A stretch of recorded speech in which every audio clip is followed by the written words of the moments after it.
ইলিশের সিজন শেষই হয়ে গেল। দেখতে দেখতে জিনিসগুলো আসে, দেখতে দেখতে যেন চলে যায়। সে যত ভালো জিনিসই হোক না কেন, সে এবার ইলিশ হোক, দুর্গাপূজা হোক বা যে কোনো পূজা পার্বণ হোক। আচ্ছা যাক, কী করে বানিয়েছিলাম আর কী বানিয়েছিলাম সেটাই তোমাদেরকে দেখাচ্ছি।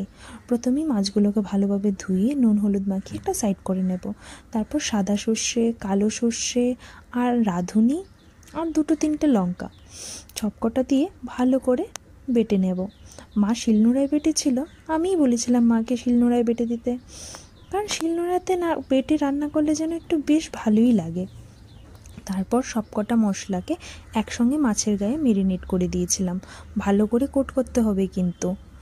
তারপর একটু বেশি করে সর্ষের তেল, নুন তোমাদের পরিমাণ মতো আর হলুদ সবকটাকে মাখিয়ে একটা টিফিন বক্সে বন্দি করে সব মশলা দিয়ে ভালো করে সেদ্ধ করতে হবে। সেদ্ধ করার জন্য আমি এখানে প্রথমে এরমভাবে নিয়েছিলাম, তারপর মা মাঝখান দিয়ে ওটা পাল্টে দিয়েছিল। আমি জানি না মা কখন পাল্টে দিয়েছিল।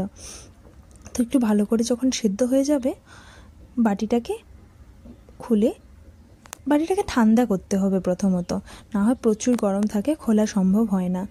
যখন হয়ে যাবে একটু ঠান্ডা জল ঢেলে বাটিটাকে খুলে পরিবেশন করব ইলিশের সেদ্ধ। তোমরা মশলাটা একটু অ্যাডজাস্ট করে নিতে পারো তোমাদের ইচ্ছে মতো। আমি বেশি পছন্দ করি, তাই বলে আমি একটু মশলাটা বেশিই করে দিয়েছিলাম।